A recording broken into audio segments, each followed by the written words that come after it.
Item ಯಾವುದೇ ಇರಲಿ try ಮಾಡಿ ಆಚಿ ಚಿಕನ್ ಮಸಾಲಾ. ವಿಜಯನಗರದಲ್ಲಿ ಗಲ್ಫ್ ಯುದ್ಧದ ಪರಿಣಾಮ ಎಲ್ಪಿಜಿ ಕೊರತೆಯಾಗದೆ ಹೊಸಪೇಟೆ ಡ್ಯಾಮ್ ರೋಡ್ನ ಗೋ ಗ್ಯಾಸ್ ಬಂಕ್ ಬಂದ್ ಆಗದೆ.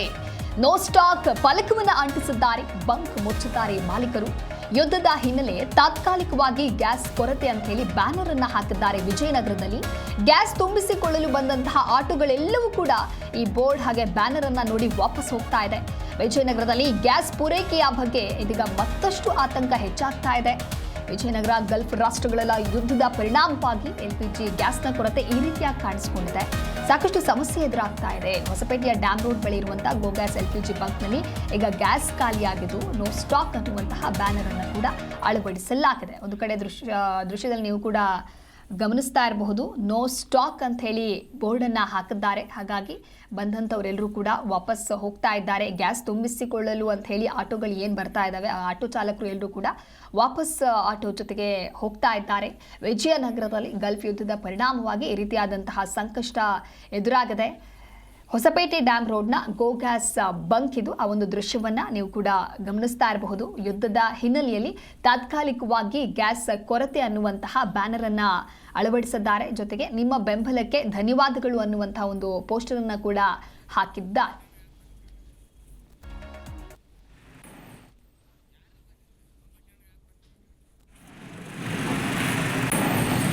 ಯಾರು ಬಂದಿದ್ರು ಈ ಕುರಿತಂತೆ ನಮ್ಮ ಪ್ರತಿನಿಧಿ ಮಂಜುನಾಥ್ ಹಿರೇಮಠ್ ಪ್ರತ್ಯಕ್ಷ ವರದಿಯನ್ನು ಮಾಡಿದ್ದಾರೆ. ಬನ್ನಿ ನೋಡೋಣ. ಗಲ್ಫ್ ರಾಷ್ಟ್ರಗಳಲ್ಲಿ ಯುದ್ಧ ಹಿನ್ನೆಲೆಯಲ್ಲಿ ಈಗ ಆಲ್ರೆಡಿ ರಾಜ್ಯಾದ್ಯಂತ ಈ ಸಿಲಿಂಡರ್ ಅಭಾವ ಒಂದ್ ಕಡೆ ಆದ್ರೆ ಇನ್ನೊಂದ್ ಕಡೆ ತೈಲಗಳು ಎಸ್ಪೆಷಲಿ ಪೆಟ್ರೋಲ್ ಆಗ್ಲಿ ಡೀಸೆಲ್ ಆಗ್ಲಿ ಕೊರತೆ ಕೂಡ ಕಾಡ್ತಾ ಇದೆ ಅನ್ನುವಂಥದ್ದು ಕೂಡ ಬಹಳ ದೊಡ್ಡ ಮಟ್ಟದಲ್ಲಿ ಸದ್ ಮಾಡ್ತಾ ಇರ್ತಕ್ಕಂಥದ್ದು. ನಾವಿವತ್ತು ವಿಜಯನಗರ ಜಿಲ್ಲೆಯ ಹೊಸಪೇಟೆಯ ಜಿಲ್ಲಾ ಕೇಂದ್ರದಲ್ಲಿ ಇದೀವಿ.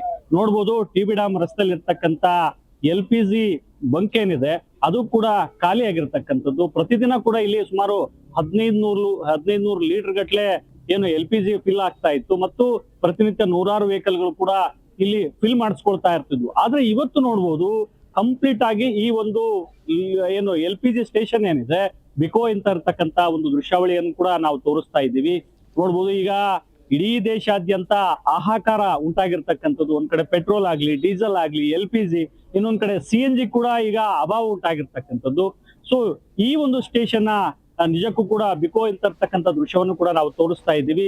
ಮತ್ತು ಇದೇ ವಿಚಾರಕ್ಕೆ ಮಾತಾಡ್ಲಿಕ್ಕೆ ಕೂಡ CITU ಸಂಘಟನೆಯ ಅಧ್ಯಕ್ಷರು ಆದಂತಹ ಸಂತೋಷ್ ಕಲ್ಮಠ್ ಅವರು ಇದ್ದಾರೆ. ಅವ್ರನ್ನೇ ಮಾತಾಡ್ತಾ ಹೋಗೋಣ. ಯಾಕಂದ್ರೆ ಆಟೋ ಯೂನಿಯನ್ ನ ಅಧ್ಯಕ್ಷರು ಕೂಡ ಇದ್ದಾರೆ. ಅವ್ರನ್ನೇ ಮಾತಾಡ್ತಾ ಹೋಗೋಣ. ಸರ್, ಈಗ ಪ್ರತಿನಿತ್ಯ ನೂರಾರು ವೆಹಿಕಲ್ಗಳು ಇಲ್ಲೇ ಫಿಲ್ ಮಾಡಿಸ್ತಾ ಇದ್ರು LPG. ಸದ್ಯ ಈಗ ಬಿಕೋ ಅಂತ ಇದೆ. ಪ್ರತಿನಿತ್ಯ ಇಲ್ಲಿ ಎಷ್ಟು ವೆಹಿಕಲ್ಗಳು ಓಡಾಡ್ತಿದ್ವಿ, ಎಷ್ಟು ಫಿಲ್ ಮಾಡ್ತಾ ಇದ್ದಿದ್ದು, ಎಷ್ಟು ಕೊರತೆ ಉಂಟಾಗಿದೆ ಅಂತ? ಸರ್, ಈಗ ನೋಡ್ರಿ ಹೊಸಪೇಟೆ ಅಂತ ನಗರದಲ್ಲಿ 4ರಿಂದ 4,500 ಆಟೋ ರಿಕ್ಷಾಗಳು ಇವತ್ತು ಪೆಟ್ರೋಲು LPG ಮತ್ತು CNG ವೆಹಿಕಲ್ಗಳಿರ್ತವೆ. ಅದರಲ್ಲಿ ವಿಶೇಷವಾಗಿ LPG ಮತ್ತು CNG ಬೆಳೆಸ್ತಕ್ಕಂಥ ವೆಹಿಕಲ್ಗಳು 3ರಿಂದ 3,500 ವೆಹಿಕಲ್ಗಳು ಇದಾವೆ. ಅಂದ್ರೆ ನಾವು ಪೆಟ್ರೋಲ್ ಡೀಸೆಲ್ ನಿಂದ ಕನ್ವರ್ಟ್ ಆಗಿ ನಾವು ಇವತ್ತು LPG ಮತ್ತು CNG ಬಂದಿದ್ದೀವಿ.